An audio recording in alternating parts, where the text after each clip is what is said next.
CITS या CTI के entrance exam की अगर आप प्रिपरेशन कर रहे हैं तो आपके लिए वीडियो बहुत इंपॉर्टेंट होने वाला है। इसमें हमने रीजनिंग और मैथ के कुछ इंपॉर्टेंट क्वेश्चंस लिए हैं जो कि आपके प्रीवियस ईयर या उससे पहले भी पूछे जा चुके हैं और ऐसे ही क्वेश्चंस आपके एग्जामिनेशन में आने वाले हैं। तो जैसा आप सभी को पता है कि आपका जो एग्जामिनेशन होगा उसमें 75 क्वेश्चंस आपके टेक्निकल सब्जेक्ट के होंगे, साथ ही आपके जो 25 क्वेश्चन होंगे वो होंगे रीजनिंग और मैथ के। तो ये 25 क्वेश्चन आपकी जो मेरिट होती है, आपके जो नंबर्स होते हैं उनको गेन करने में, ऊपर बढ़ाने में बहुत मदद करते हैं। तो इनको अगर आप अच्छे से कर लेते हो तो ईज़िली आप जो है कोई भी अच्छा NSTI गवर्नमेंट कॉलेज आपको आसानी से मिल जाता है पहले या दूसरे राउंड में। तो होप करते हैं कि ये वीडियो आपको बहुत पसंद आएगी, और पसंद आती है तो लाइक ज़रूर करिएगा क्योंकि आपका लाइक ही इस वीडियो को आगे प्रमोट करेगा। और चैनल पर नए हैं तो चैनल को सब्सक्राइब जरूर कर लीजिएगा। क्वेश्चन नंबर 1 यहाँ पे देखते हैं। देखिए यहाँ पे है, एक खास कोड में रेल को क्या लिखा जाता है 5796 और टेप को क्या लिखा जाता है 3748। तो उस कोड में पेयर को कैसे लिखा जाएगा या कैसे लिखा जाता है। तो यहाँ पे आप ध्यान दीजिए कैसे करना है इसको आपको। जैसे आपने यहाँ पे रेल देखा तो रेल को हमने क्या लिख लिया 5796, टेप को आप क्या लिख रहे हैं 3748। तो जो पेयर है, अब इसमें आप क्या करेंगे, पेयर पी आपका देखिए यहाँ पे है, पी के प्लेस पे क्या है 4, तो आप 4 लिख लीजिए।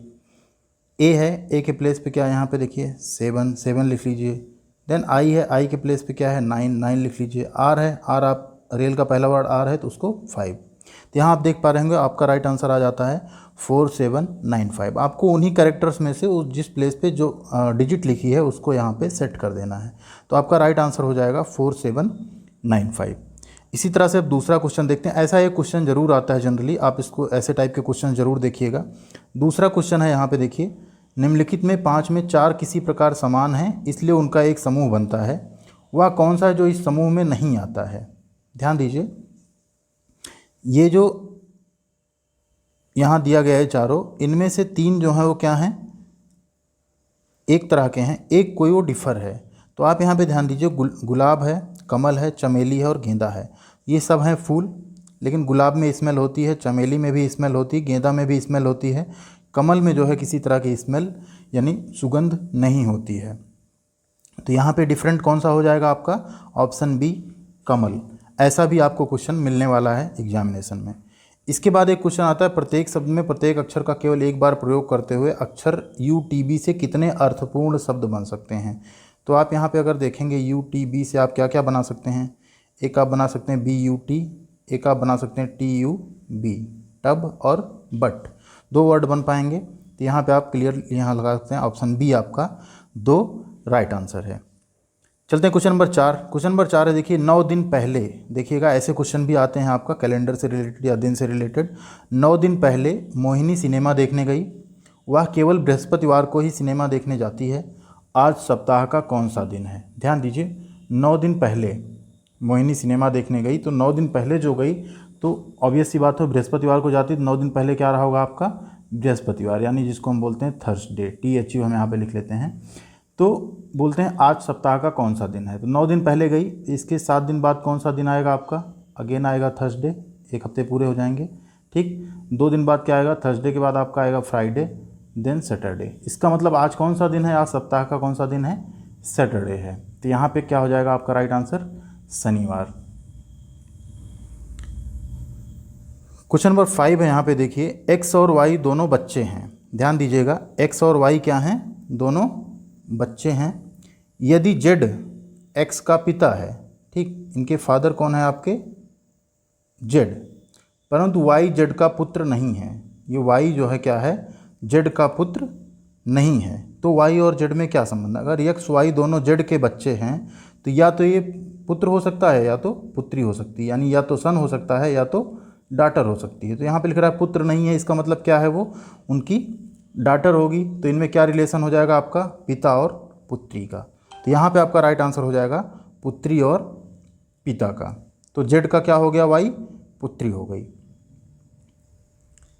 क्वेश्चन नंबर 6 से देखिए, यदि हरा का अर्थ लाल, ध्यान दीजिएगा हरे को हम क्या कह रहे हैं लाल, लाल का अर्थ पीला, पीले का अर्थ नीला और नीले का अर्थ नारंगी हो तो बताइए स्वच्छ आकाश यानी आसमान का रंग कैसा दिखाई देगा।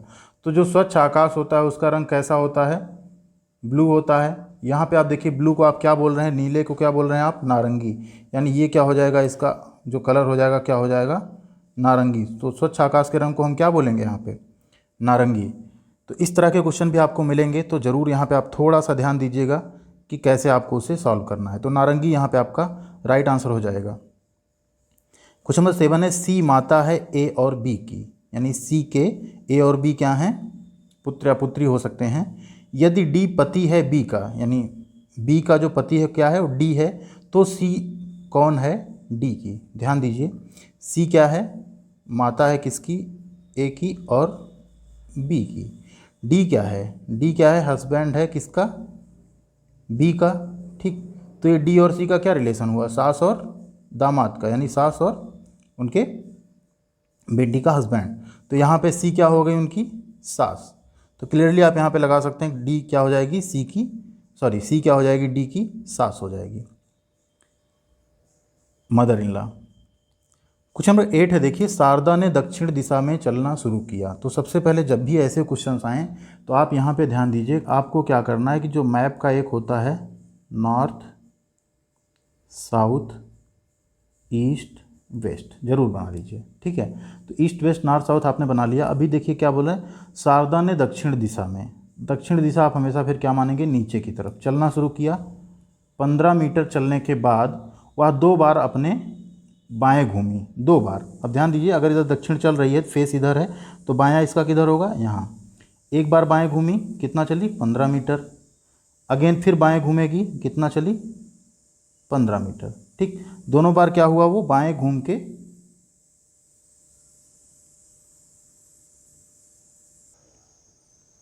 यहाँ पे देखिए क्वेश्चन है, शारदा ने दक्षिण दिशा में चलना शुरू किया, 15 मीटर चलने के बाद वो 2 बार अपने बाएं घूमी।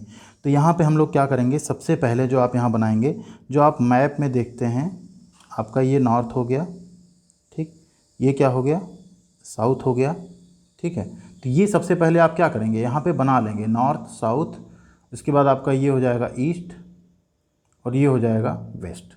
अब यहाँ पे ध्यान दीजिए, शारदा ने क्या किया, यहाँ ये पॉइंट हम मान लेते हैं ए मान लो, यहाँ से चलना शुरू किया साउथ की तरफ, यानी नीचे चलेगी, 15 मीटर चली। देन क्या हुआ, ये अपने बाएं घूम गई, फिर से 15 मीटर चली, फिर ये क्या हुई, अपने बाएं घूम गई और फिर से ये 15 मीटर चली। मान लो ये आ गई सी पॉइंट पे। तो बोल रही है कि अपने प्रस्थान स्थल से कितनी दूर है और किस दिशा में है। ध्यान दीजिए, अभी यहाँ पे है, ये कौन सी दिशा पड़ रही, ईस्ट। ठीक है, पूर्व दिशा पड़ रही है यहाँ से, तो यानी अपने इस पॉइंट से कहाँ है, 15 मीटर दूर है और किधर है, पूर्व की तरफ। तो इस तरह से आप इन क्वेश्चंस को कर सकते हैं। सबसे पहले आपको क्या करना है, जो मैप पे आप देखते हैं इस तरह बना लेना है और उसके अकॉर्डिंग, क्वेश्चन के अकॉर्डिंग आपको लाइन ड्रा करते हुए चलना है। तो यानी शारदा क्या है, अभी अपने स्थान से 15 मीटर पूर्व की तरफ है। क्वेश्चन नंबर 9 है, देखिए मछली जैसे जल से संबंधित है वैसे ही चिड़िया किससे संबंधित है। जैसे मछली जल से संबंधित है वैसे चिड़िया किससे संबंधित होगी, आकाश से, वायु से, जल से या भोजन से। तो चिड़िया, आप मछली जल में रहती है, चिड़िया कहाँ रहती है, आकाश में। तो यहाँ पे वायु नहीं लगाना है, क्या लगाना है, आकाश लगाना है। ए ऑप्शन आपका आकाश यहाँ पे सही होगा। ऐसे क्वेश्चंस भी जरूर आते हैं। क्वेश्चन नंबर 10 है, यहाँ पे देखिए निम्नलिखित शब्दों में विषम शब्द को चुनना है। वर्ग फीट क्या है आपका, एरिया का मात्रक है। वर्गमूल, वर्ग इंच भी आपका एरिया का है यूनिट। वर्ग मीटर भी एरिया का है। तो जो वर्गमूल है ये इन तीनों से क्या है, विषम है, अलग है। वर्गमूल किसी संख्या का होता है, वो किसी एरिया या किसी चीज़ की यूनिट नहीं होती है। तो यहाँ पे ऑप्शन बी आपका वर्गमूल, या जिसको हम बोलते हैं स्क्वायर रूट, वो आपका सही आंसर होगा। क्वेश्चन नंबर 11 अगर यहाँ पे देखें तो एक महिला की ओर संकेत करते हुए साइमन ने कहा, वह मेरे पिता की एकमात्र बहन की पुत्री है। वह महिला साइमन से किस प्रकार संबंधित है। ध्यान दीजिए, साइमन ने क्या कहा कि जो महिला है, जो लेडी है, वो क्या है, उनके पिता की, ठीक, एकमात्र बहन की। तो जो उनके पिता की बहन होगी वो क्या होगी, साइमन की बुआ होंगी, या जिनको आप बोलते हैं बुआ, या कहीं कहीं उनको बोलते हैं फुआ। ठीक है, तो इनकी अगर ये लड़की है, एकमात्र पुत्री है, तो क्या हुई इनकी, ये हो गई इनकी फुफेरी बहन। ठीक, यानी साइमन जिस महिला की तरफ इशारा कर रहा है वो क्या बोल रहा है, मेरे पिता की एकमात्र बहन की। तो मेरे पिता की, इनके पिता की जो बहन होंगी, इनकी क्या होंगी, बुआ या फुआ। उनकी जो पुत्री होगी वो क्या हो जाएगी, उनकी फुफेरी बहन यानी कजिन हो जाएगी। तो यहाँ पे आपका राइट आंसर क्या हो जाएगा, फुफेरी बहन। तो ऐसे सवाल भी आपको 1 या 2 जरूर मिल जाएंगे। क्वेश्चन नंबर 12 है, देखिए 3100 में से कौन सी छोटी संख्या घटाई जाए कि शेष बची संख्या 17 से पूर्णतया विभक्त हो। ध्यान दीजिए, थोड़ा सा मैथमेटिकल रीजनिंग है। तो 3100 में से कौन सी छोटी संख्या घटाएं को 17 से पूर्णतया विभक्त हो जाए। 3100 को डिवाइड करेंगे, मान लीजिए हम 3100 को अगर हम 17 से भाग दे दें तो कितना आएगा। आप इसको जब करके देखेंगे तो 17 की टेबल एक बार जाएगी, देन यहाँ 14 बचेगा, 140 हो जाएगा। इसके बाद 8 बार आप ले जाएंगे टेबल, 136 हुआ। फिर आपका 4 जो बचा ये 40 हो गया। 40 में आप 17 2 जा 34 हुआ। अभी 40 में से 34 आप माइनस करेंगे तो जो रिमाइंडर बच रहा है वो कितना बचेगा, 6। आप इसको करके देखिएगा, आपका रिमाइंडर कितना बच जाएगा, 6। तो जो 6 बचा, अगर यही सी 6 को हम 3100 में से माइनस कर दें तो ये 17 से क्या होगी, पूरी तरह से डिवाइड हो जाएगी। यानी जो 17 से पूरी तरह डिवाइड होने वाली संख्या होगी वो क्या हो जाएगी, 3094।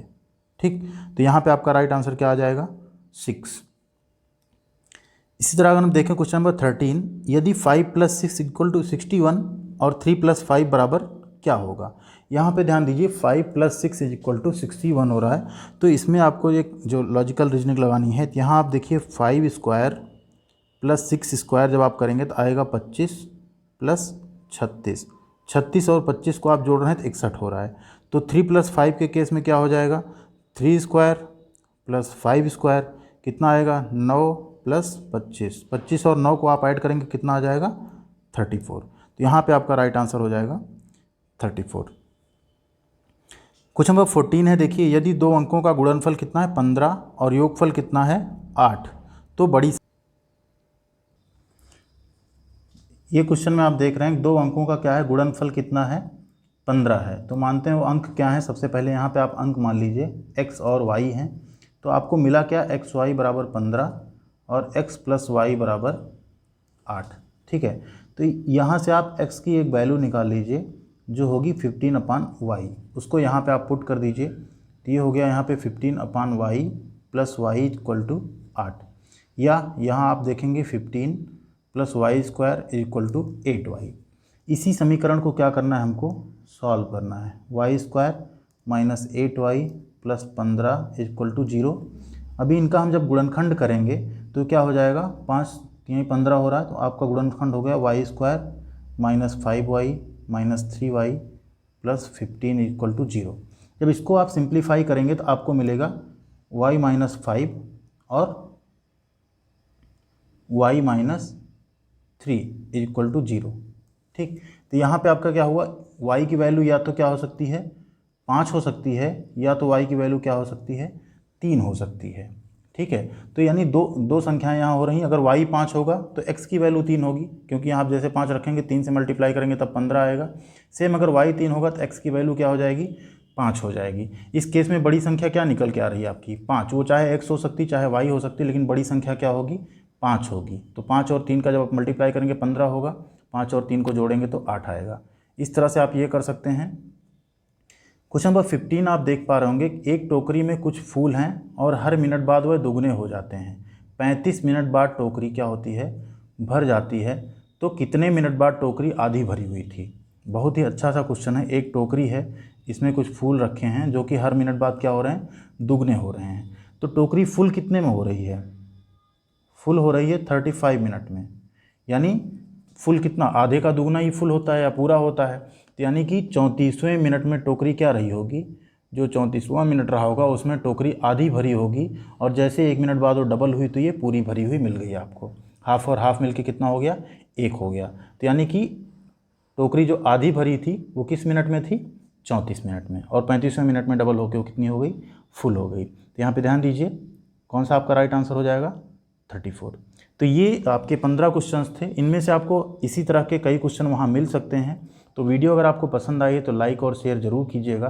साथ ही चैनल पर नए हैं तो सब्सक्राइब करना मत भूलिए। आपका लाइक और शेयर ही वीडियो को आगे प्रमोट करेगा और बच्चों को भी हेल्प मिलेगी। साथ ही हमारा भी इससे मोटिवेशन बढ़ेगा। Thank you very much.